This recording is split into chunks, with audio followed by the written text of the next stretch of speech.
안녕하세요. 유튜브에만 서식하고 있는 길에게 길을 묻다 하동입니다. 오늘은 차분하게 바로 본론으로 들어가 보도록 하겠습니다.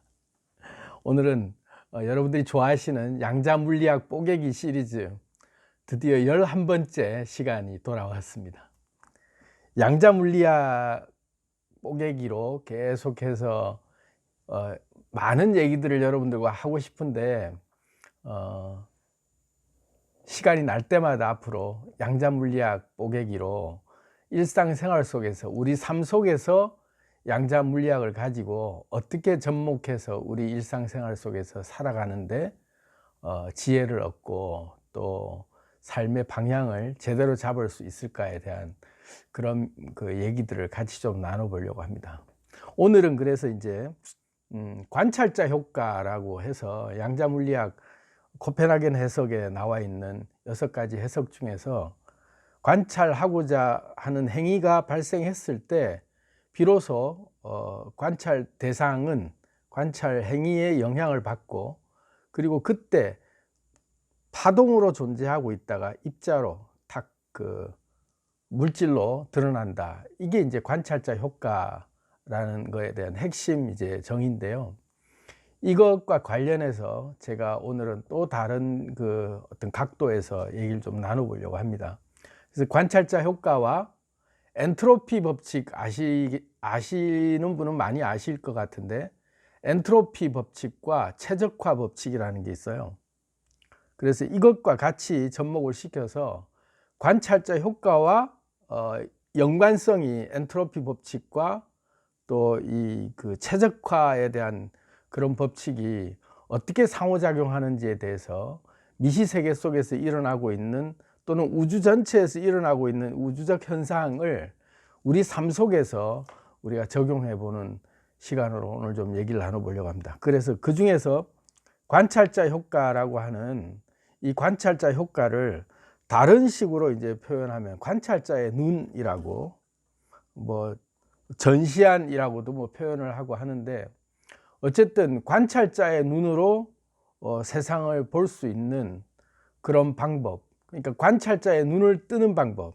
오늘 그래서 이제 목걸이도 제가 이 관찰자의 눈을 상징하는 제가 이 아티팩트를 만들어서 여러분 누군가에게 오늘 선물을 주려고, 또 이제 계속 내일이면 선물 받으실 분이 결정이 나겠지만, 어쨌든 그래서 관찰자의 눈을 뜨는 방법, 우리가 관찰자의 눈으로 세상을 바라보는 그 방법을 좀 알아야 되고, 이제까지 말로만 늘 들어오던, 그리고 신비로운 영역이라고 생각해 왔던 이 송과체라고 하는 이 관찰자의 눈이 뜨여지는, 그래서 이 육신의 껍질을 입고 있는 에고의 시선에서 삶을 바라보면서 아웅다웅 살아가는 게 아니라, 진정한 관찰자의 눈이 떠져서 세상을 정말 제대로 직시하고 이 세상에 돌아가는 모든 만물에 일어나는 현상들과 원인들과 이런 것들을 직시하고 볼 수 있는 눈이 뜨지는 법, 그 눈을 뜨이게 하는 법에 대해서 오늘 좀 실질적인 얘기를 좀 해봐 보려고 합니다. 오늘도 역시 흥미진진한 주제가 될 것 같죠. 그리고 있는 그대로를 받아들이는 훈련, 이것이야말로 이제 관찰자의 눈을 뜨는 그 방법인데, 오늘 이것과 관련해서 양자물리학으로 시작을 해서 쭉 이어가 보도록 하겠습니다. 그래서 그 원리가 어떻게 해서 이게 과학적으로 어떤 근거에 의해서 이런 얘기들을 하는지, 먼저 과학적 이론과 근거를 먼저 쭉 빨리빨리 이건 훑고, 왜냐하면 이제 제 채널이 과학 채널이 아니고, 또 과학도들을 위한 전문 공식을 가지고 이렇게 풀어내면서 강의하는 채널이 아니기 때문에, 과학적인 지식과 이런 저변 그런 어떤 논리라 그럴까요? 그런 근거들만 이렇게 툭툭 건드리고 넘어가면서, 이것은 결코 내 뇌피셜로 혼자서 막 이렇게 떠들어대는 그런 얘기가 아니고, 과학자들이 다 검증해낸 현대 물리학에서 그래도 오랜 실험과 여러 가지 논증 끝에 도출해낸 과학자들의 그 결과값만 가지고 제가 이제 그 다음에 이 삶 속에서 이 미시세계에서만 일어나고 있고 거시세계라고 하는 우주 속에서 큰 거대한 어떤 그림으로 과학자의 관점에서만 바라보는 물리적 현상들이 우리는 과학자의 관점이 아닌 일상생활 속에서 그냥 평범하게 살아가는 우리 인간이, 우리 현 시대 인류가 어떻게 이 과학적 그런 논리들, 이런 이론들이 우리 삶에 어떻게 적용될 수 있는가, 이렇게 이제 저는 풀어가는 부분이 있기 때문에 과학적 근거를 얘기할 때도 이렇게 막 깊이 있게 막 공식을 막 풀어내면서 제가 그런 과정은 생략하도록 하겠습니다.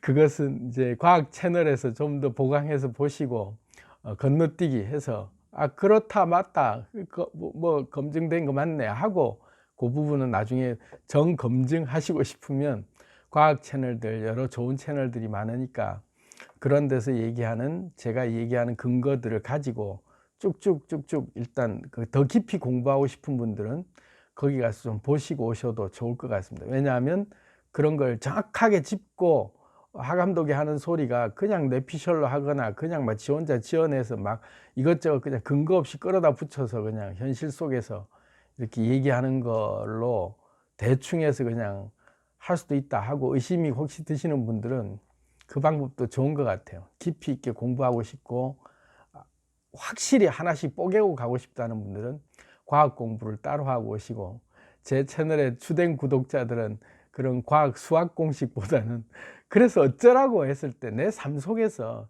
지금 당장 내가 생활하는데 이 원리가 내 삶에 어떻게 적용될 수 있느냐에 대한 현실적 해법을 더 이제 듣고 싶어 하는 분이 많으실 거라고 확신을 하기 때문에 저는 이제 그런 관점에서만 얘기를 풀어가 보도록 하겠습니다.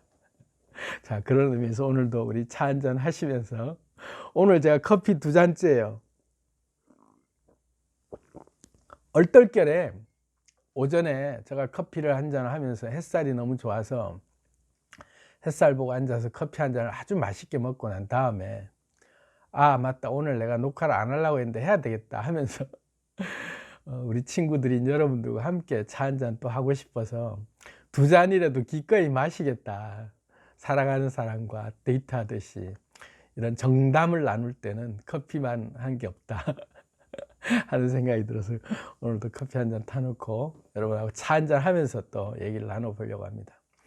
주제는 굉장히 아주 뭐라 그럴까요, 골치 아픈 수학적 어떤 근거가 될 만한 얘기들, 그런 얘기들 밖에 없어요. 얘기가 뭐 관찰자 효과니 양자 물리학이니 뭐 엔트로피 법칙이니 최적화 법칙이니 이런 얘기들을 공식으로 풀어나가면서 하면 막 머리가 지끈지끈 아프죠. 그렇지만 저는 아주 쉽게, 여러분들이 아주 쉽게 그냥 뭐 누구나 다 과자도 모르는 분들도 다 이해할 수 있도록 아주 그냥 작은 뽀개서 드시기 쉽게 얘기를 해봐 드리겠습니다.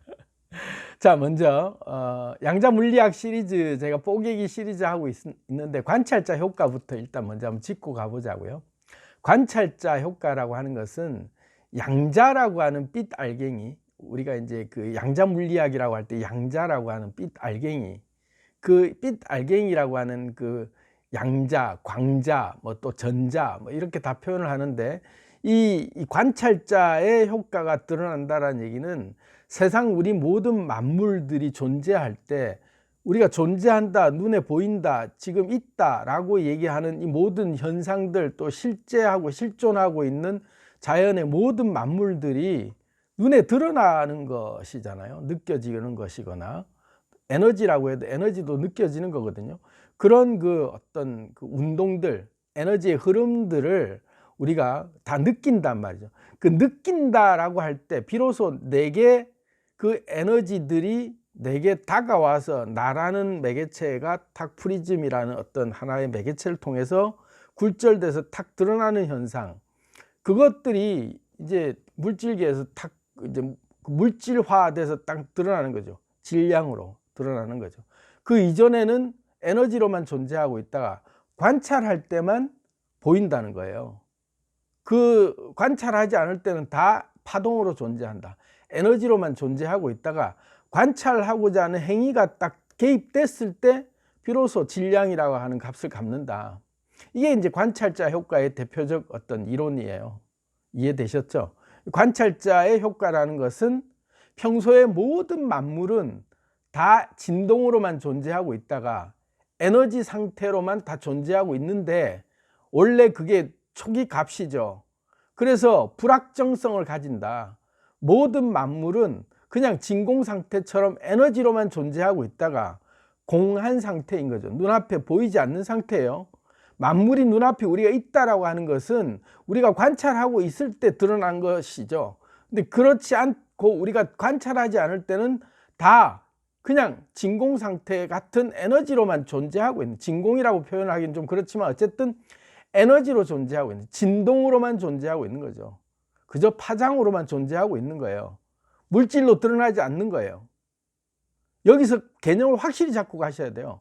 관찰자 효과는 관찰되기 이전의 모든 세상 만물, 엄연히 존재하고 버젓이 존재한다고 느껴지는 모든 세상 만물들이, 이런 만물뿐만 아니라 그 사건과 사건, 사람 간의 관계, 사물과 사람 간의 관계, 사물끼리의 관계, 이런 모든 에너지들끼리의 파장에 인해서 그들이 융합되고 결합되고 흩어지고 하는 모든 에너지의 흐름들, 만물이 생성되고 소멸되는 모든 현상들이, 그 모든 것들이 알고 보면 다 에너지로만 존재하고 있다. 눈앞에 보여지는 물질계에서 우리가 본다라고 하기, 그 관측행위, 관찰행위가 드러나기 전에는, 관찰행위가 개입되기 전에는 모든 세상 삼라만상 모든 현상과 만물들이 그저 진동으로만 존재하고 있다. 이걸 분명히 알고 있어야 되는 거예요. 이게 양자물리학의 근본이거든요. 이게 양자물리학의 근본이라고 얘기를 한다면 또다시 헷갈리실 수가 있기 때문에, 이건 뭐 물리학자들 사이에서나 뭐 공부할 수 있는 얘기지 일상생활하고 상관없는 얘기 아니냐가 아니고, 만물이라고 할 때의 모든 물질의 근원이 원자로 구성되어 있고, 원자의 속성에 근본적인 원자의 움직임, 원자의 행동 패턴을 일컬어 양자라고 하는데, 그 양자의 속성이 그렇다는 거예요. 원자의 속성이 그렇다라는 거죠. 그래서 모든 세상 만물은 다 진동으로 존재하고 있다. 그 상태가 기본값인 거죠.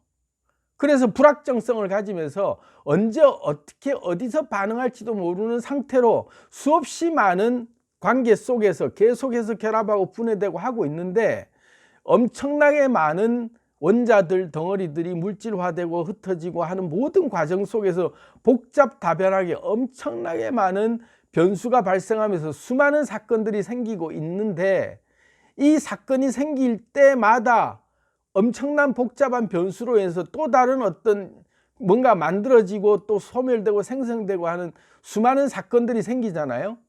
그것들을 일컬어 엔트로피가 발생한다 그래요. 그러니까 복잡성, 불확정성이라고 하는 엄청나게 많은 변수들이 계속해서 발생되고 있는 거죠. 얼마나 많은 매개체들이 있어요. 우리 몸만 해도 원자가 10의 28승계의 원자로 구성되어 있을 정도로 엄청나게 많은 원자 덩어리들인데, 이 우주 모든 만물들의 원자 덩어리들이 자기들끼리 계속해서 자기들끼리 결합하고 분해되면서 자기들끼리의 관계를 통해서 사건이 발생되고 물질이 만들어지고 해체되고 수없이 많은 연관성이 생기면서 또 서로 엄청나게 많은 물질들이 끌어와서 또 거대한 하나의 덩어리가 생기기도 하고, 별이 생기고 별이 없어지고, 이런 모든 만물의 현상들이 생기고 있는 것들이, 그럴 때마다 복잡한 변수가 생기고 복잡한 사건들로 인해서 엄청나게 다양한 어떤 에너지들의 집합체들이 뭉치고 흩어지는 그런 힘들의 변화들이 생기는 거죠. 그런 것들을 데이터 변화량, 엄청난 변수들이 계속해서 증가되고 있는 것, 그걸 엔트로피라고 그래요. 엔트로피. 변수가 증가하고 있는 거죠. 그 엄청나게 많은 관계들 속에서 생기는 복잡다변한 이 세상 모든 일들을 다 모아놓으면 엄청나게 많은 변수가 생기겠죠. 그런데 그거를 그 엄청나게 많은 엔트로피가 증가하는, 그 수많은 엔트로피가 증가할 때 우주가 폭발할 듯한 그런, 정말로 골이 빠개질 듯한 그 못 견딜 듯한 엄청난 많은 사건들이 실제로 일어나고 있음에도 불구하고 그것이 우주가 폭발할 정도로 그렇게 완전히 그냥 넘쳐나고 엔트로피가 증가해서 엉망진창이 되지 않는 이유 중에 하나가 최적화라고 하는 그런 원리가 또 딱 숨어 있어요. 그래서 수많은 변수가 작동이 되는데도 불구하고 이것과 이것이 연관이 됐을 때 버터플라이 이펙트처럼 뭐 저 일본에서 나비가 날개짓을 한다거나 뭐 북경에서 날개짓을 한다거나 하면은 뭐 LA에서는 태풍이 일어난다, 이런 식의 자그마한 날개짓 하나의 변수가 나비가 날개짓 그저 아주 관계없는 곳이라고 싶은 곳에서 했을 뿐인데 지구 정반대편에서는 태풍이 일어날 정도의 매개 변수가 작동한다는 거죠. 그게 엔트로피가 작동하는 거죠. 그렇다면 수많은 매개 변수들이 어마무지하게 많은 변수들을 일으키고 있는 게 이 물질계 현상인데, 그럼 많은 이 엄청나게 많은 변수들이 생길 때마다 너무나도 많은 일들이 생기고 없어질 텐데, 그렇게 한 치 앞도 예측할 수 없는 복잡한 현실들을 그 터져나갈 만한 엔트로피를 어떻게 감당하느냐 했을 때, 이 우주가 정밀하게 시뮬레이션을 할 때 만들어 놓은 그 알고리즘이 뭐냐면은 최적화예요. 최적화. 우주식으로 얘기하면, 거시세계에서의 표현으로 얘기하면 블랙홀인 거죠. 그래서 우주의 수많은 별들의 움직임과 엄청난 에너지들이 이렇게 이 온 우주를 진동시키고 있음에도 불구하고 이 우주가 이렇게 유지되고 있는 듯한, 그대로 가만히 있는 듯한 느낌이 들 정도로 이렇게 늘 같이 그 자리에 있는 것 같은 느낌을 받는 이유가 블랙홀이 존재하기 때문에, 이 수많은 엔트로피들이 블랙홀로 가는 순간 증발해 버리는 거죠. 다 블랙홀이 다 빨아들이는 거예요. 이 엔트로피, 우주 전체 에너지 덩어리들의 움직임의 그 엄청난 힘들을 블랙홀이 다 흡수하고 있는 거죠. 그렇게 해서 다 소멸시키면서 다 이렇게 증발시켜 버리기 때문에, 그걸 뭐 블랙홀이 이제 라지에이터 같은 열을 내뿜으면서 이렇게 다 증발시킨다, 이런 그 표현을 하는데, 우주에서의 거시세계 속에서도 우주의 이 움직임들이 그렇게 작동되고 있는 거예요. 블랙홀의 역할이 그거인 거죠. 그래서 수많은 엔트로피가 발생되고 우주에 엄청나게 많은 에너지들이 계속해서 발생되는 것들이 계속 삭제되고 증발되는 그런 원인들은 블랙홀이 존재하기 때문에 그렇다. 그렇다면 우리 현실 속에, 또 미시세계 속에서는 또 뭐냐면은 수많은 이 그 양자들의 얽힘과 이 움직임 속에서 우리가 본다라고 할 때의 그 관찰자 효과, 우리가 비로소 관측하려고 할 때의 우주 만물이 있다, 내가 존재한다, 누가 나한테 전화 왔다, 누구 만났다, 누구랑 어떤 일이 있었다 하고 사건으로 분명히 인지되고 있고, 우리가 뭐 길거리 갔다, 뭐 지금 무슨 뭐 버스를 뭐 탔는데 뭐 몇 명이 있다, 이런 모든 것들로 눈에 보이는, 너무나도 뚜렷이 보인다라고 할 때 그 물질화되어 있는 이 구조들, 이런 것들이 알고 보면 내가 관측하고 있다, 보고 있다라고, 인지되고 있다라고 하는 상태에서 눈앞에 드러나 있는 현실인 거죠. 이게 여기까지 잘 이해되셨는지 모르겠지만, 어쨌든 관찰자 효과라고 하는 것은 내가 보는 행위가 개입됐을 때 비로소 진동으로만 존재하고 있다가 이것이 삽시간에 물질화돼서 눈앞에 딱 나타나는 것과 같은 거예요. 이 말이 좀 이해가 잘 안 되실 수도 있어요. 왜냐하면 제가 처음에 이 관찰자 효과와 진동으로 존재하다가 관찰자의 그 행위가, 관측 행위가 딱 개입됐을 때 파동이 비로소 삽시간에 입자로 바뀐다라는 그 개념의 얘기들이 일상생활 속에서 그게 가능키나 한 얘기냐고 묵상을 하면서, 초기에는 그걸 굉장히 받아들이는 과정 속에서 제 속에서 이렇게 그 소화시키는 시간이 꽤 오랜 시간이 걸렸어요. 그렇기 때문에 여러분들도 이 얘기를 듣고 바로 이해가 되시면 굉장히 여러분들 오랫동안 저와 비슷하게 가열을 시켰던 상태이기 때문에 듣자마자 이해가 되시는 것이고, 당연히 그 전부터 알고 있었다면 이미 그 단계를 오셨지만, 혹시 그렇지 못한 분들을 이제 배려해서 생각을 제가 해보자면, 저도 그걸 소화시키기까지 시간이 꽤 걸렸거든요. 그러니까 지식에서, 삶 속에서 완전히 내가 받아들일 수 있는, 그러니까 깨달음으로 또는 내 삶에서 완전히 그래 하고 완전히 내가 몸에 딱 그 이렇게 소화가 다 됐다라고 느껴질 때까지는 일정 시간이 필요하더라고요. 워낙 복잡한 이론이기도 하고 워낙 말도 안 되는 어떤 이론 같은 느낌이 들었기 때문에 지금도 물리학자들 사이에서도 못 받아들여요. 물리학을 정말 전공을 오랫동안 하고 수학 공식으로 착착 정말 잘 풀어내는 그런 박사들조차도 그거는 미시세계에서나 일어나는 일이지 거시세계인 우리 현실 속에서는 좀 다른 얘기다. 미시세계의 움직임과 거시세계의 현상과는 다르다. 물질계에서는 적용이 되지 않는 공식이다 라고 선을 그어 놓고 있어요. 지금도.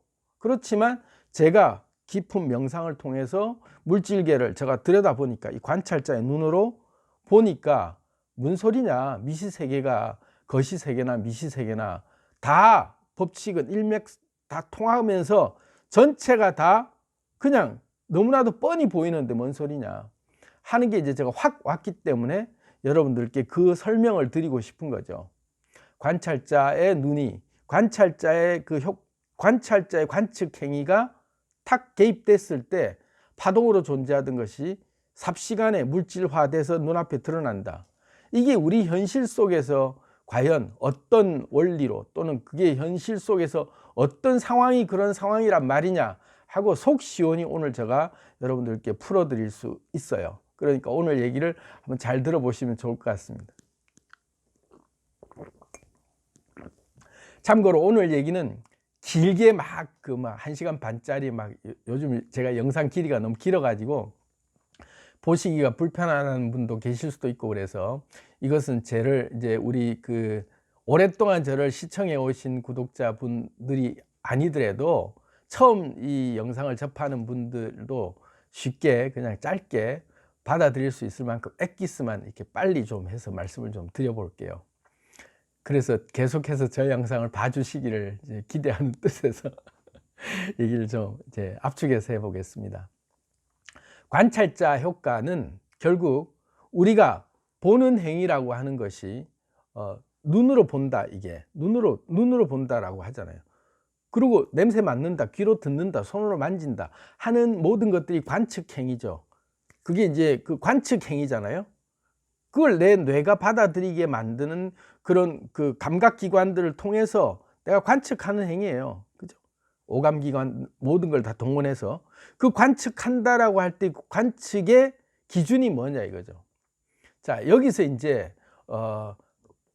과학적인 얘기들은 이제 조금 뒤로 이제 공식을 가지거나 뭐 이런 원리를 가지고 얘기하는 좀 빼놓고 지루하실 수 있기 때문에 일상으로 바로 들어가서 그래서 어쩌라고 했을 때 관찰자의 효과라고 했을 때 우리가 파동으로 존재하다가 물질로 삽시간에 드러나는 현상이 현실 세계 내가 삶 속에서 그런 게 존재하고 그런 게 실제로 있단 말이야 하는 걸 여러분들께 먼저 탁 알깨지듯이 알려드리고 그 다음에 이제 좀 더 한 단계 더 나가는 게 더 여러분들이 따라오기가 쉽지 않을까 싶어요.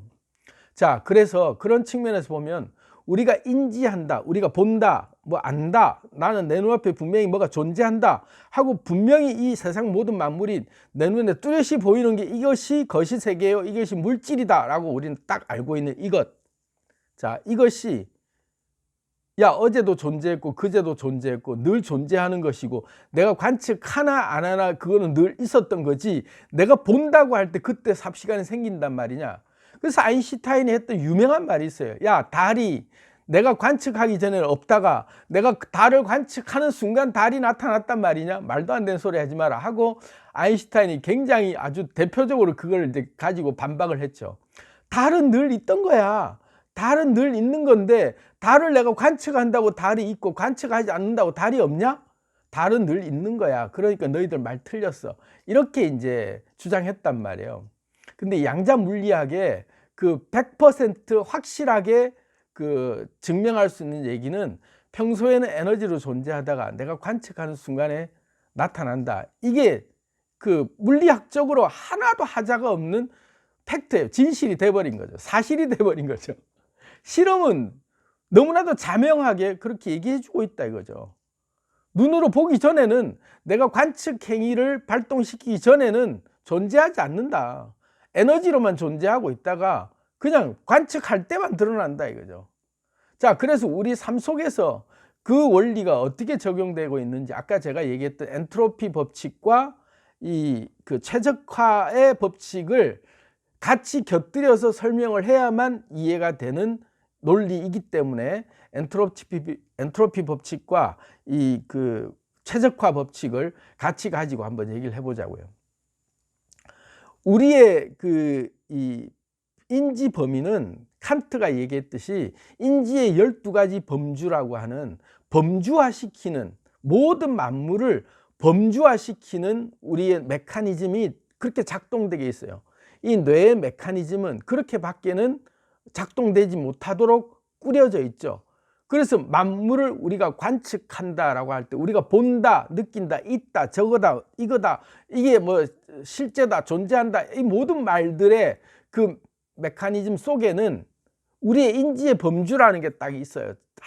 한정되어 있는 인지의 범주가 12가지 범주 안에서 그걸 관찰하게 돼 있죠. 그래서 보는다라고 할 때 이 보는 것을 그 볼 때 카테고리화해서 요걸 딱 볼 때 범주화시킨 모든 것들을 착 삽시간에 종합을 하죠.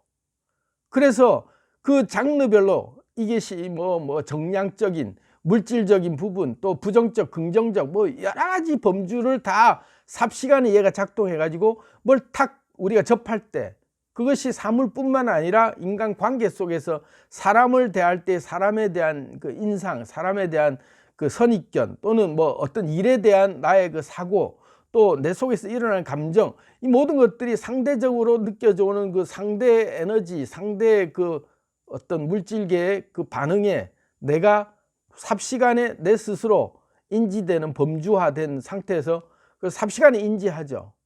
자, 여기서부터 우리가 이제 인지라는 과정이 생겼어요. 관찰하는 과정이 발생한 거죠. 그러니까 관측한다, 관찰한다 할 때 그런 것들이 다 총동원돼서 만물을 우리가 탁 여지없이 보는 거예요. 정확하게 봤죠. 그런데 봤는데 그 본 순간 우리가 이것은 이것이다라고 이제 이름을 붙이기 시작해요. 그게 우리가 돌아가는 구조란 말이에요. 내가 돌아가는 구조예요. 그래서 항상 모든 것에 이름을 붙여요. 이름을 붙인다는 말이 무슨 말이냐면 의미를 부여하죠. 의미를 부여한다. 또 다른 말로 하면은 거기에 나름대로 상징을 탁탁 붙이고 또는 거기에 이름을 붙이거나 거기에 어떤 나름대로의 자기식대로의 알고리즘이 딱 작용될 수 있도록 범주화를 시켜요. 그래서 사물을 분류하기 시작해요. 그래서 동물 이러면 탁 보면 이건 고양이, 개, 뭐 코끼리, 원숭이 각각의 이름으로 탁 본 사물들을 그렇게 우리는 탁 이름을 붙여놓은 것들을 그 범주 안에서 탁 보면서 코끼리가 100마리가 지나가도 다 코끼리죠. 펭귄 수만 마리가 있으면 다 펭귄 떼요. 저 팽식이, 팽돌이 이렇게 이름 안 부른다고. 팽순이하고 이름 다 따로따로 못 붙이죠. 왜? 펭귄들 많다. 왜? 똑같이 보이는 거예요. 우리 눈에는 범주화되어 있는 펭귄이라는 현상이, 그 형상이 전부 다 펭귄이지, 그게 뭐 팽순이, 팽돌이, 팽지 뭐 이름이 다 다르다라고 우리가 어떻게 구분하겠어요? 절대로 인간의 눈으로는 구분이 안 돼. 다 펭귄들이야. 그냥 펭귄 가족이네 이러고 펭귄이 10마리 있다 이러지, 펭귄이라는 범주의 이름이 그냥 딱 우리는 그 상이 맺혀 가지고 펭귄을 보는 순간은 모든 펭귄은 다 똑같은 거예요. 그렇죠. 요즘 뭐 펭수 그래. 그 펭귄은 캐릭터 펭수니까 펭수라고 이름 붙여준다. 그렇지만 나머지 펭귄들은 뽀로로도 펭귄이네. 그러고 뽀로로라는 이름의 펭귄을 또 하나 만들면 걔는 이제 다른 펭귄이 인식이 되는 거죠. 그런데 그 뽀로로니 또 뭐 펭순이 이런 그 캐릭터로 만들어진 그런 그 우리가 의인화시켜 놓은 그런 것일지라도 걔들 역시 펭귄이라고 우리가 인식하는 거예요. 그래서 펭귄은 이래야 된다고 그 개들이 만들어지고 움직이는 것조차 평소에 펭귄의 움직임을 그대로 본받고 그대로 흉내내서 하려고 하는 그런 것들이 그 카테고리상에서 모순이 안 생기도록 최대한 흡사하게 유사하게 행동하게 한단 말이에요. 그래야 믿어주니까. 펭귄이라고 믿어준단 말이에요. 왜? 사람이 뒤집어 쓰고 탈을 썼는데도 우리는 걔를 펭수라고 얘기하는데 펭귄이라고 믿어준단 말이에요. 그런 것처럼 우리의 알고리즘은 그 수백만 마리, 수만 마리의 펭귄이 있으면 펭귄 떼라고 얘기하지 이름을 각각 안 붙여요. 뭉뚱그려. 그런데 펭귄들끼리는 유명하게 알아보죠. 왜? 자기들끼리의 인지 범주 내에서는 펭귄들을 보는 눈들이 정확해. 그래서 이건 우리 집 애 아니야, 저거는 옆집 애야, 쟤는 팽식이야, 이러고 이름 딱 정해줘. 자기들끼리는 다 나름대로 이름을 가지고 자기들끼리는 다 영락없이 흩어지고 무리짓고 해요. 우리는 그렇게 못 보는 거죠. 그게 인지의 범주가 한번 고정관념으로 탁 하나가 사물이 우리 눈 속에 들어와서 우리의 인지 속에서 딱 그게 형상화되고 이름이 딱 정해질 정도로 우리의 관념 속에 고정관념이라고 하는 그게 하나 탁 상이 맺히면 그 다음부터는 수만 마리의 펭귄이 아무리 새로운 뭔가 펭귄이 와도요, 내가 그 펭귄들하고 어떤 1대1 간의 관계가 맺어져서 걔랑 특별한 인연이 생기는 이벤트가 발생하기 전까지는 모든 펭귄은 우리 눈에는 절대로 구분이 안 돼요. 얘 펭귄 잠시 왔다가 가고 딴 펭귄 왔다가도 같은 펭귄이라고 인식을 해요. 늘 같은 펭귄이 있다, 이런 거죠. 그렇게 해서 우리는 걔네들 범주화 시켜놨기 때문에 걔네들 디테일하게 구분 안 한다니까. 그게 다른 말로 하면 뭐냐면 그게 최적화예요. 펭귄 이러면 펭귄은 다 똑같다 이러고 그냥 펭귄의 모양은 늘 이런 모양으로 딱 그냥 범주화 시켜버리는 거예요. 그리고 더 이상 우리는 거기에 대해서 업데이트를 하려고 하지 않죠. 펭귄은 그냥 펭귄이야 하고 그 모양 그 하나로만 그냥 좋게 남아있기를 원하는 거야, 사실은. 왜? 펭귄의 만 마리의 펭귄의 이름을 다 지어주기 시작하고 그 펭귄들이 움직일 때마다 야 102번째 펭귄 이름은 팽돌이고 이러면서 이름을 다 따로따로 불러가면서 보나요? 그러면 그때부터 우리 뇌가 골이 빠개진다 그러죠. 그때부터 우리 머리가 지끈지끈할 정도로 머리가 아파오죠. 그러면서 어지러워지고 짜증나기 시작하고 막 그때부터 혼란이 오죠. 그걸 다른 말로 하면 엔트로피가 증가하는 거예요. 우리가 갑자기 처리해야 될 정보가 너무 많이 들어오는 거죠. 펭귄은 그냥 펭귄이지 이 펭귄을 왜 팽식이, 팽돌이, 팽순이 하고 이름을 다 나눠야 되냐 이거죠. 걔는 여자고 걔는 남자고 얘는 어린애고 얘는 5살짜리 얘는 3살짜리 얘는 뭐 할아버지 뭐 이 둘이는 가족관계, 이 부부관계, 이걸 다 따져가면서 걔들을 분류해야 될 이유가 없다라고 그냥 최적화 시켜버리는 거예요. 그냥 뭉뚱그려 펭귄하고 그냥 그 엔트로피가 더 이상 증가하지 않도록 우리 뇌 용량이 처리하기 쉽게 그냥 그렇게 그냥 범주화 시켜버리는 거예요. 시키려고 하지 않죠. 그걸 다른 말로 하면 고정관념이에요. 그래서 우리 시선 속에는 한번 눈에 탁 들어와서 인지화되고 관찰자 효과가 발동이 돼서 만물이라고 하는 사물이 우리 눈에 탁 들어와서 하나하나 고정으로 탁 픽스 될 때까지 우리의 상징 속에 뇌 속에서 이건 이거다라고 정리되기 전까지는 처음에는 모든 게 다 받아들이는 게 수많은 정보가 들어오면은 그걸 범주화시키고 분류화시켜서 탁탁 처음에 알고리즘을 만들 때 얘를 카테고리를 나누겠지만 그게 한번 정리가 끝난 다음부터는 더 이상 인간의 뇌는 인간뿐만 아니라 더 이상 자연이라고 하는 우주 만물은 거기에 대해서 계속해서 새로운 데이터를 업데이트 시키려고 하지 않는 속성이 있다.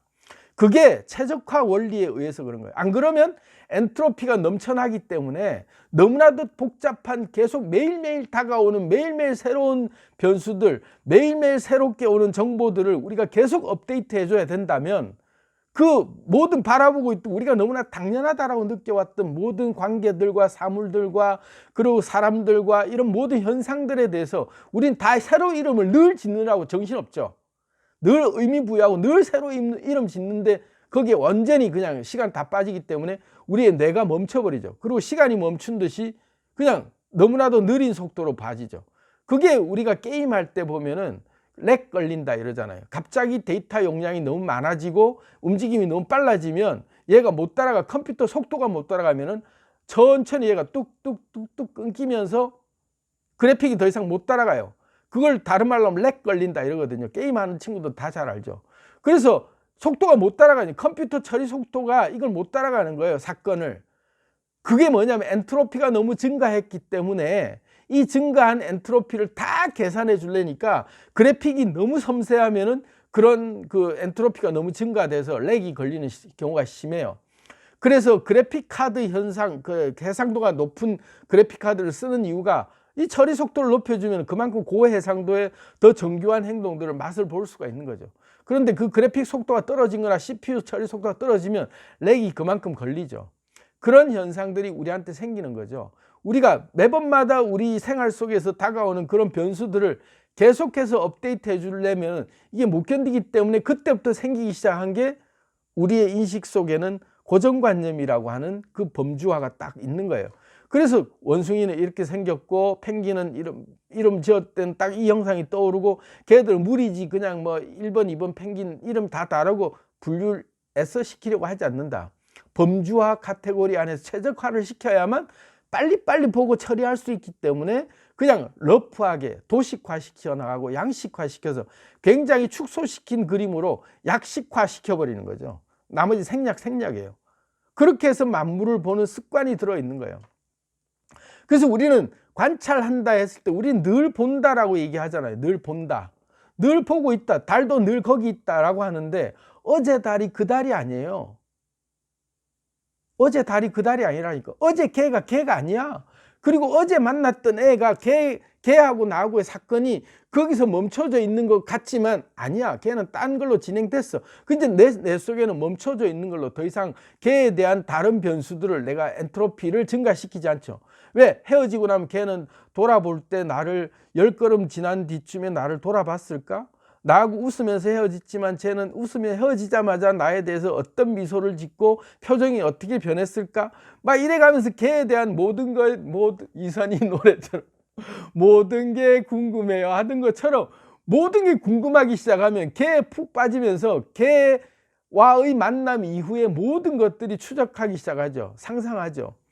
그러면서 헤어진 뒤에의 그 모든 것들 연상을 하지만 이랬을 거야 이럴 거야 하고 또 저는 헤어지자마자 곧바로 통화하고 문자하고 막 이러면서 이어지는 걸 갖고 내 생각이 옳음을 서로가 확인하려고 하지만 결국은 그것도 좀 지나고 나면은 또 잊어버리고 자기 일상으로 돌아간단 말이죠. 그러면 그때 딱 멈춰진 순간 속에서 더 이상 엔트로피를 증가시키지 않아요. 기억에서 멈춘단 말이죠. 그리고 어제의 기억이 멈춰진 기억에서 내일 되면 그 이어진 기억에서 나는 여기까지 갔던 기억을 이어서 막 얘기하는데 얘는 어제서 그까지 안 갔어. 얘는 까마득히 잊어버렸어. 야 나는 너하고 헤어져서 한 몇 시간 동안 계속 너하고의 그게 있었는데 너는 벌써 잊었단 말이야. 내 이름도 모른단 말이야. 이럴 수도 있는 거죠.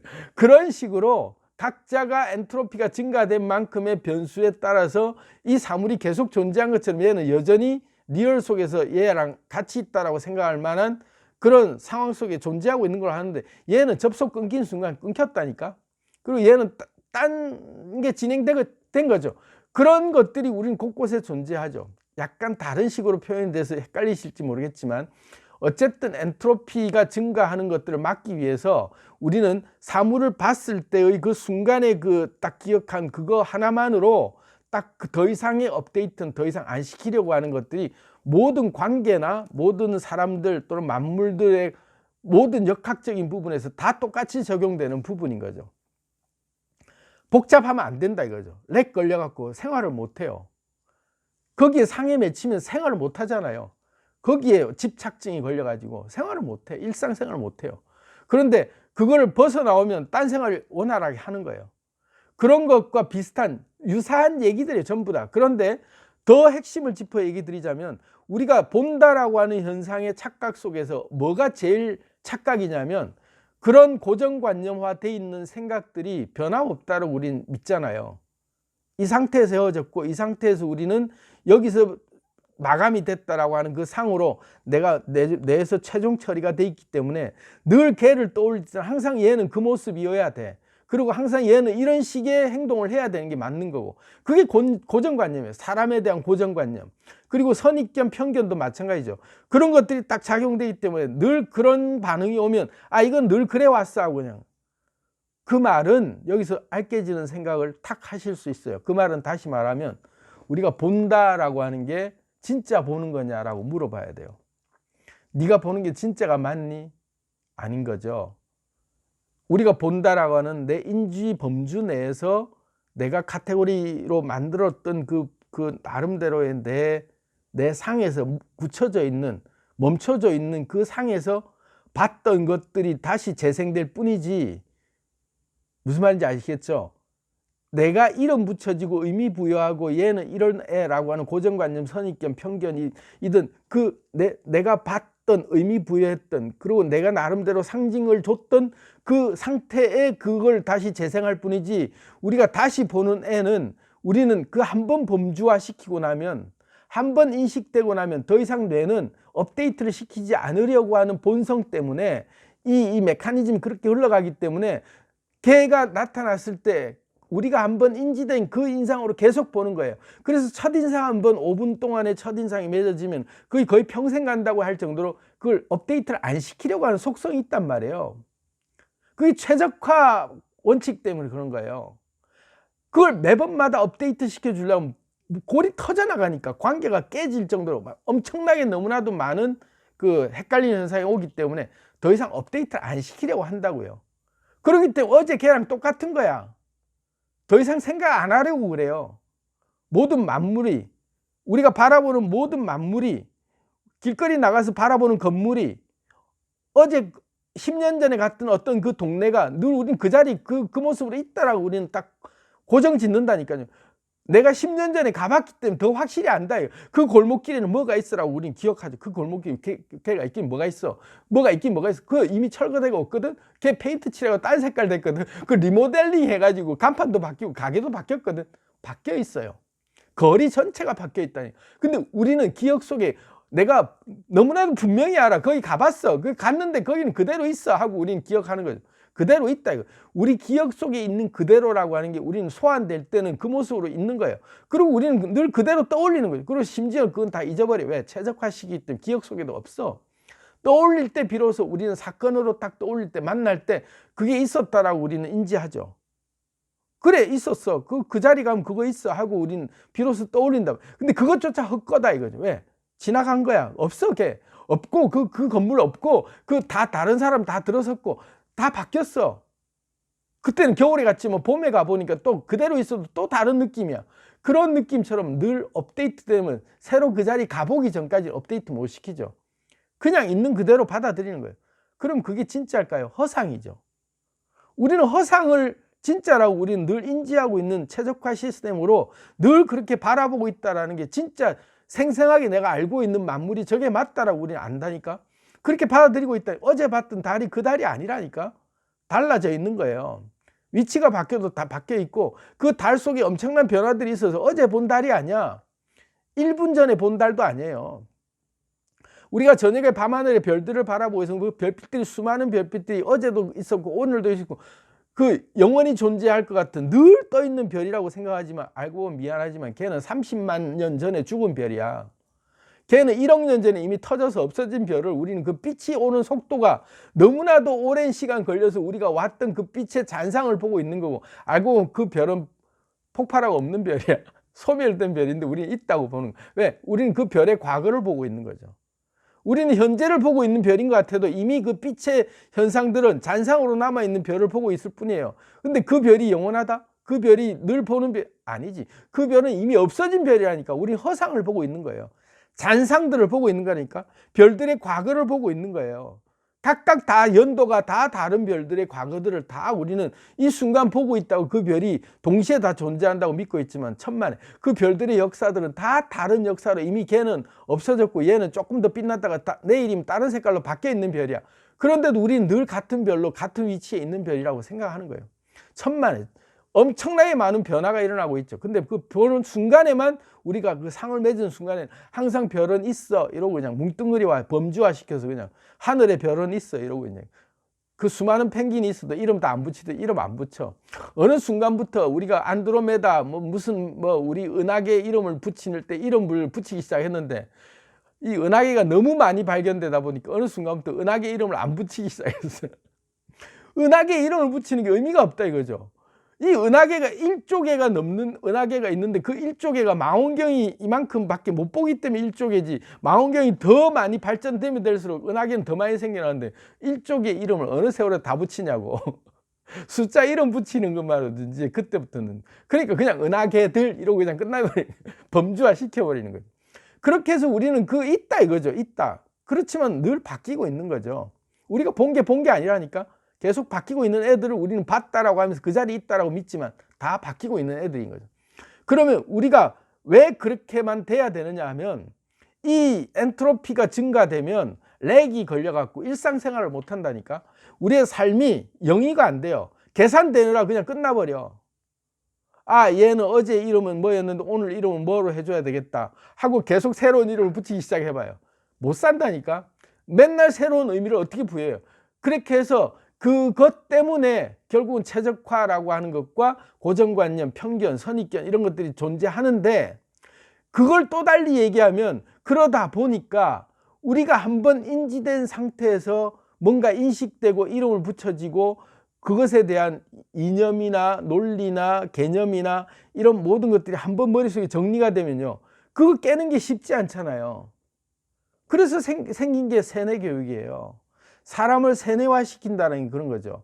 계속해서 같은 말 들려주고 이건 이거야 라고 이름을 붙여주고 계속 거기에 대해서 그 이미지를 계속 심어주면요, 그 사상이 들어와가지고 평생 가도 못 바뀌죠. 그래서 3살 버릇 80 간다고, 3살 때 그게 심겨지면 80까지는 못 바꾸는 거예요. 그 범주화 때문에 그런 거죠.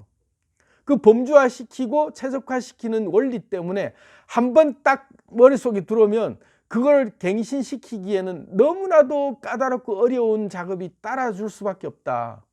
왜냐하면 그럴 때마다 엔트로피가 증가하는 그 현상이 발생해야 되는데, 그 수고롭게 엔트로피를 거기에서 적용시켜야 될 만한 이벤트, 사건이 생길 만한 그 거리가, 접목이 있어져야만 새로운 엔트로피가 생기는 거예요.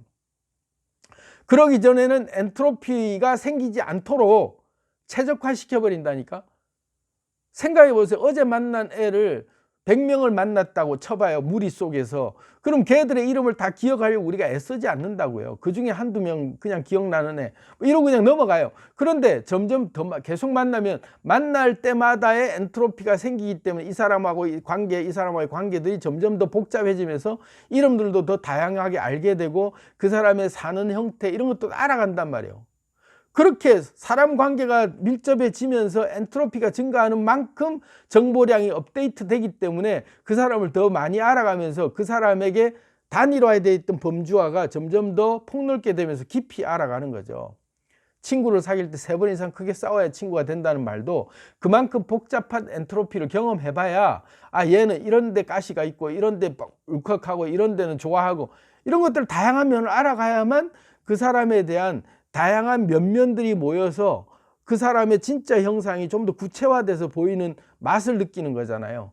그게 결국은 사람 살아가는 맛을 느끼는 관찰의 효과가, 이 사람한테 이만한 관찰할 만한 그런 그 가치가 있을 때 그만한 엔트로피를 부여해서 내가 그만한 그 노력을 기울여 주는 거죠.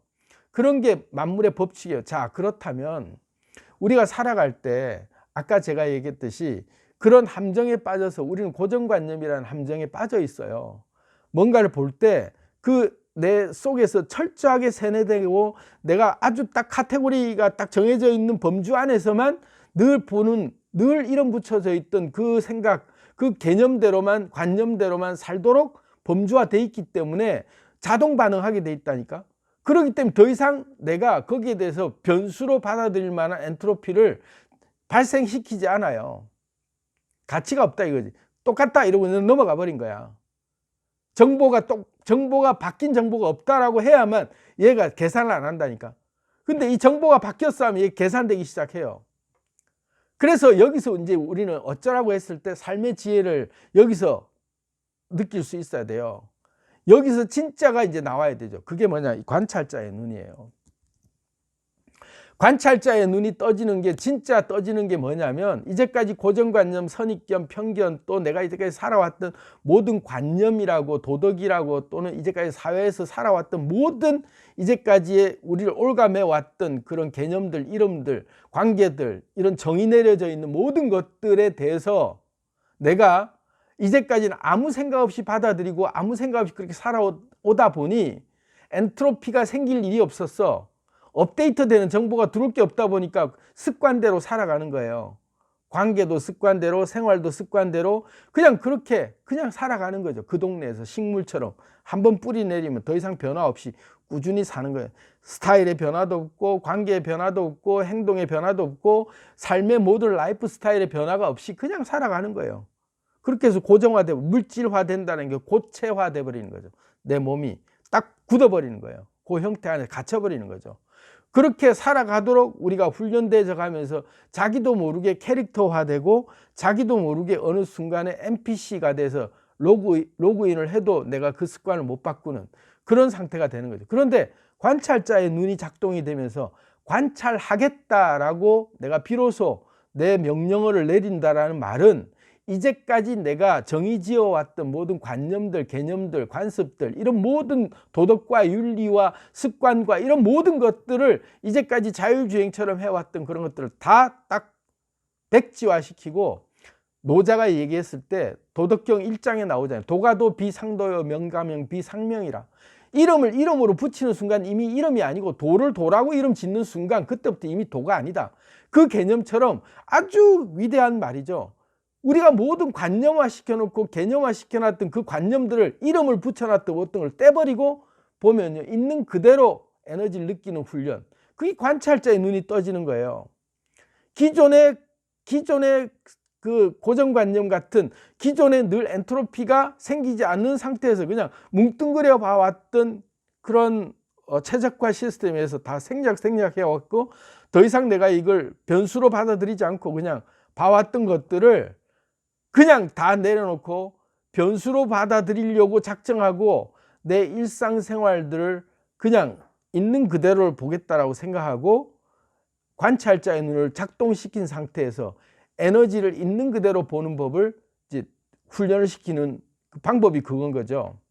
아, 이름을 떼야 되겠다. 이름을 떼내버리면 내가 붙여졌던 그 관념, 고정관념이라고 하는 그 사람은 이래, 얘는 누구야, 나는 누구야, 이 모든 관념들에 대한 이름들을 정의 내려졌던 모든 것들을 다 떼내버리고 진공 상태에서 백지 상태로 딱 보고 그때 다가오는 에너지, 그때 다가오는 그 감각, 감촉을 고스란히 다시 경험한다고 생각하고 업데이트를 딱 명령을 누르면요, 업데이트 명령 내리는 순간 모든 만물이, 너무나도 찬란한 만물들이 새로운 값으로 다 정보가 들어와요. 한꺼번에 너무 많은 정보를 받아들이면 또 얘가 부하를 못 버티고 렉 현상이 걸리기 때문에 실험을 해보세요. 관찰자 눈을 뜨는 훈련 중에서 아주 사소한 거예요. 눈을 감듯이 물건을 하나를 만지는 거를, 뭐든 좋아요. 어떤 거든 좋아요. 우리 눈앞에 있는 어떤 거든, 컵이라고 치죠. 이걸 우리가 컵이라고 이름을 붙였잖아요. 마시는 걸 커피라고 이름을 지었어요. 요거 하나만 단순하게 놓고 여러분들이 체험을 해보세요. 관찰자의 눈을 뜨는 방법, 실질적 팁이에요.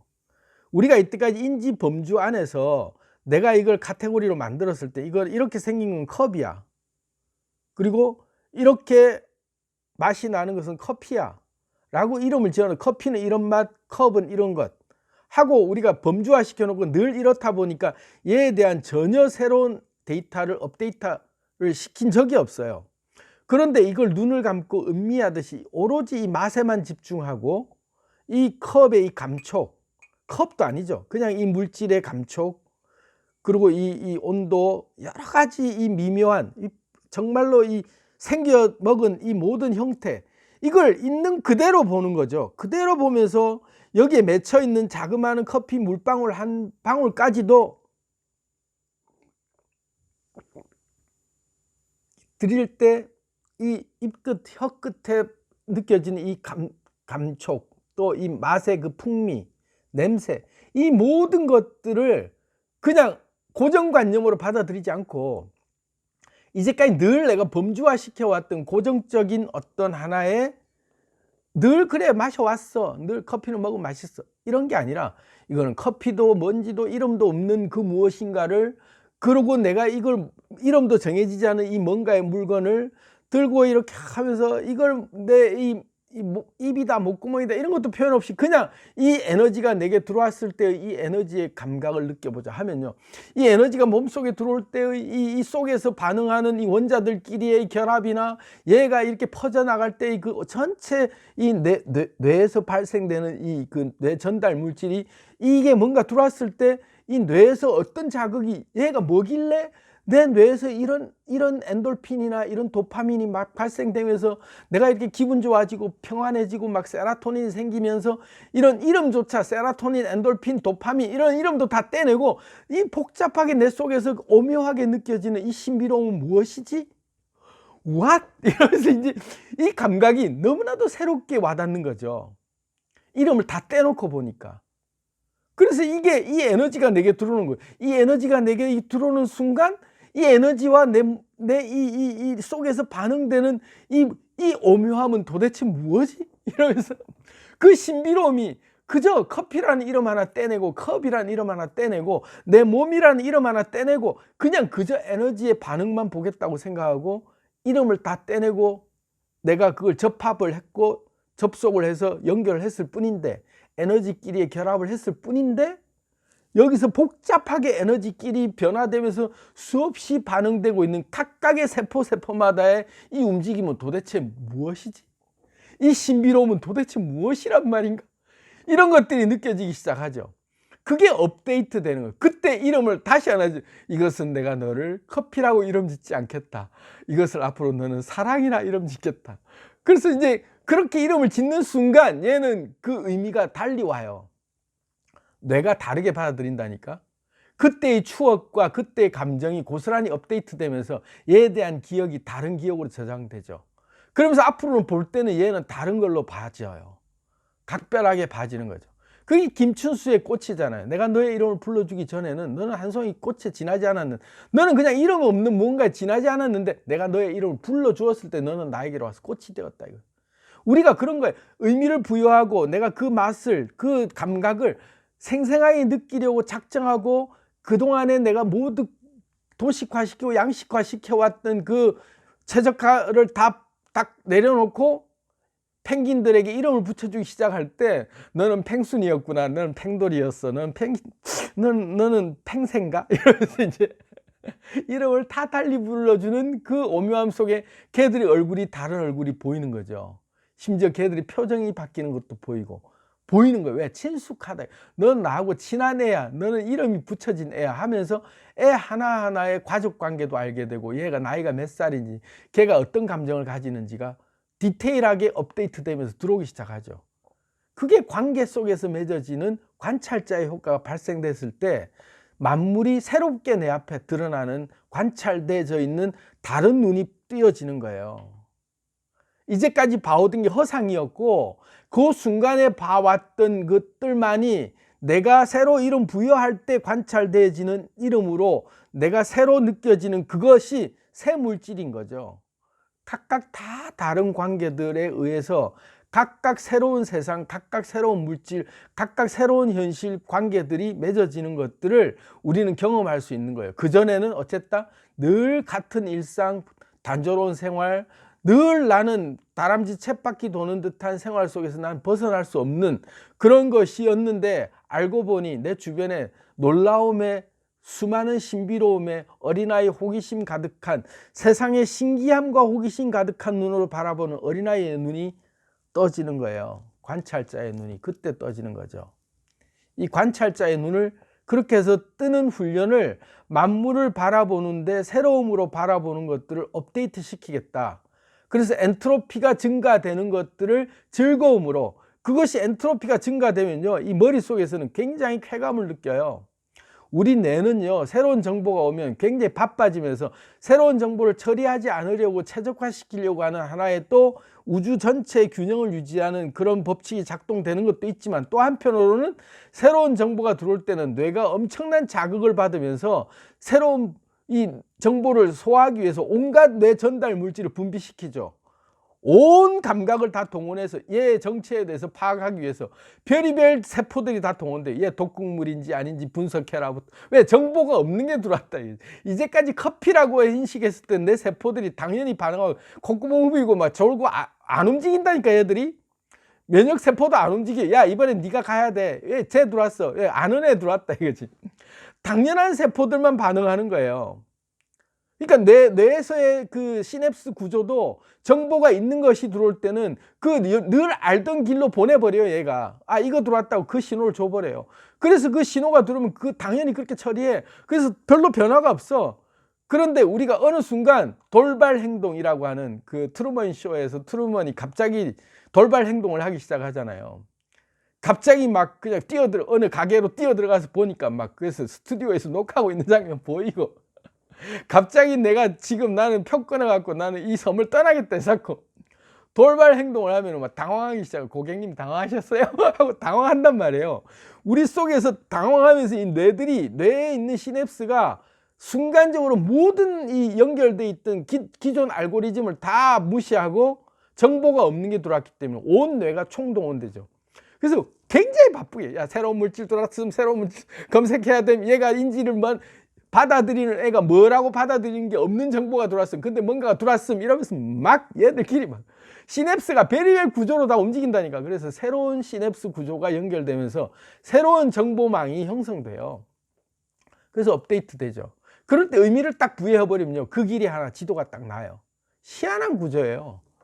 그게 엔트로피가 증가하면서 최적화된 시스템을 갱신하는 새로운 맵이 열리는 거죠. 게임으로 따지면 내가 맵을 활성화시킬 때 어느 길에 가면 그 길은 처음에는 최적화되어 있기 때문에 그냥 러프하게만 보여 있다가 점점 가까이 가고 걸어갈수록 상점들도 생기고 뭐 움직이고 차들도 다니고 사람 표정도 보이고 하듯이 움직이고 우리 일상생활이 다 그래요. 뻗어시 보이고 있는 인간들, 수많은 인간들 돌아다니고 있잖아요. 걔들 다 좀비처럼 이러고 있다니까 전부 안 움직여. 알고 보면 그냥 그대로 있는 것 같아. 근데 가까이 가면 걔들 막 움직이기 시작해. 그게 이 관찰자 효과가 발생되기 전에 양자의 속성상 관측되기 전에의 양자의 형태는 불확정성을 가진다. 그래서 어떤 값도 가지지 않기 때문에 가만히 있는 것과 같다 이거예요. 움직이지 않는 것처럼 어떤 값도 가지지 않고 있고 어떤 값이는 다 가지고 있는 불확정성을 가지고 있기 때문에 내가 누구를 만나러 가겠다 어디를 가겠다 했을 때 그 거리가 있을지 없을지 또 그 가면 누구를 만날지 모든 게 다 사실은 불확정성이죠. 가봐야 비로소 움직이는 거예요. 그전에는 모든 게 다 불확실해요. 모든 게 다 불확실한 상태에서 움직이기 시작해야만 비로소 이 컴퓨터 그래픽이 움직이기 시작한다니까. 우리 세상이 그런 원리로 움직이는 거예요.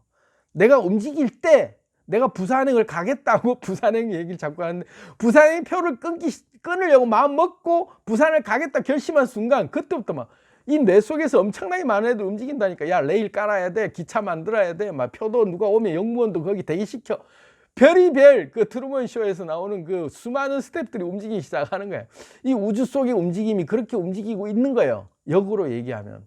왜? 그 전까지는 얘들은 어떤 것에도 반응하지 않고 있는 정도로 최적화돼 있다니까. 내가 움직이기 전까지는. 근데 내가 움직이기로 결정하고 내가 움직이는 순간 동시에 양자 얽힘으로 동시에 삽시간에 싹 그렇게 스텝들이 쫙 일사불란하게 움직이죠. 그게 이 우주가 돌아가는 원리예요. 그렇기 때문에 우리가 삶 속에서 이제 지혜를 얻고 삶에 우리가 그래서 어쩌라고 했을 때 내 삶에 정확하게 반영할 수 있는 지혜는 뭐냐면 이건 거죠. 아, 그래. 이제까지 내가 허상을 보고 살았구나. 내가 알고 있다고 하는 게 하나도 내가 알고 있는 게 하나도 아니었구나. 왜? 범주화되어 있던 것들이 이때까지 알고 보니까 80% 이상은 남들이 가짜로 심어져 있는 세뇌 교육 속에서 엉터리로 가르쳐준 관념, 개념, 도덕, 모든 그 사회적 관습, 윤리, 뭐 이런 모든 메커니즘이 흘러가고 있는 세상의 모든 움직임이라고 하는 것들이 알고 보면 다 가짜였구나. 남들이 가짜로 심어준 것들이 대부분이었구나. 허상들로 가르쳐줬구나. 심지어 제가 어릴 때가 아니고 젊을 때 그런 장난을 많이 치잖아요. 뭐 조카들이나 어린 꼬마애들 2살짜리 3살짜리 이제 막 말 배우기 시작한 애들한테 그 어항에 있는 금붕어 얘들 이러는 걸 보고 막 얘한테 말 가르칠 때 이름 이렇게 가르쳐 줄 때 금붕어를 금붕어라고 안 가르치고 그 금붕어 야 얘 코끼리야 그럼 애들 그걸 코끼리라고 믿고 막 부른단 말이에요. 말을 배울 때니까 그 만물이 다 궁금하죠. 이름을 가르쳐주면 엉터리 이름을 가르쳐주면 그걸 그대로 받아들인단 말이에요. 어릴 때 그 이름 하나 잘못 가르쳐주면요 걔는 평생 그 기억에 대한 게 오버랩 되면서 이 충돌되면서 가치관에 혼란이 오죠.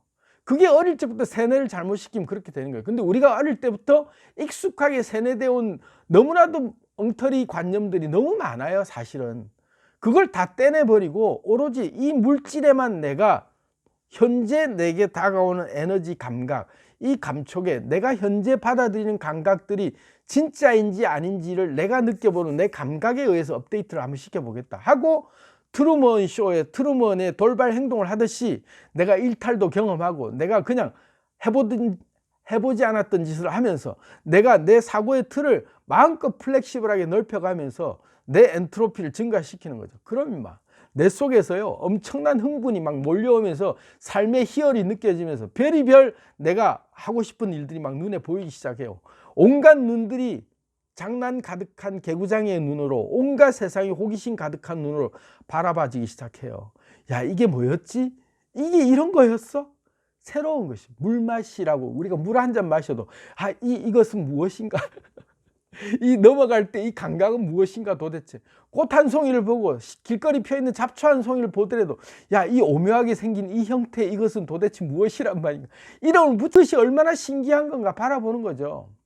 제가 옛날에 그 민들레 홀씨 이렇게 길거리 지나가다가 보니 야, 너무나도 오묘하더라고요. 그 민들레 홀씨 이렇게 우주의 그 형태를 보는 듯한 그 사방팔방 뻗어 있는 그 정말 오묘하게 그 민들레 홀씨 하나를 보고, 이름도 내가 몰랐기 때문에 얘 이름이 뭐지? 어쩌면 이 꽃이 이렇게 아름답단 말이냐. 알고 보니까 민들레 홀씨야. 그런 것처럼 이름을 모르는 상태에서 그 사물을 처음 봤을 때 그 신비로움이 느껴지는, 그게 어린아이의 눈으로 보는 거예요. 어린아이가 세상을 보는 눈이죠. 온갖 게 다 신비롭고 온갖 게 다 호기심이 가득하고, 그렇게 해서 바라봐지는 세상 속에서 나만의 개념화되는 관념들을 내가 하나하나 체험하는 것, 그게 물질 세상에 우리가 온 진정한 이유예요. 신으로서 관찰자의 눈이 떠지는 근본 원리가 그런 눈들이 떠지는 거예요. 그 누구에게도 휘둘리지 않고 내 인생의 룰은 내가 만들고 내 인생은 내가 창조한다 했을 때, 남들이 세뇌되어 있는 시선이 아닌, 남들이 만들어 나간 세상의 어떤 가치관이 아닌 내 가치관에 의해서, 내가 보는 사물의 내 맛에 의해서 에너지 감각들을 하나하나 세밀하게 느껴가면서 그 맛을 느끼고 그걸 볼 줄 아는 훈련을 하다 보면, 어제 걔가 아니었다고, 오늘 새로운 애에 대해서 내가 얘에 대해서 알아보자라고 하는 눈이 딱 뜨여지고 싶을 땐 관찰자의 눈으로 볼 수 있는 거예요.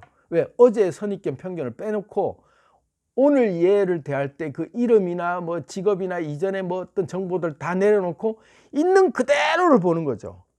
그 사람에 대한 있는 그대로를 보면서 그 에너지를 그대로 느끼면, 이 에너지가 진짜잖아요. 그 에너지가 실체예요. 그 에너지를 그 순간에 받아들이는 내 정보로 업데이트하면서 또 하나의 새로움으로 바라봐 주는 거죠.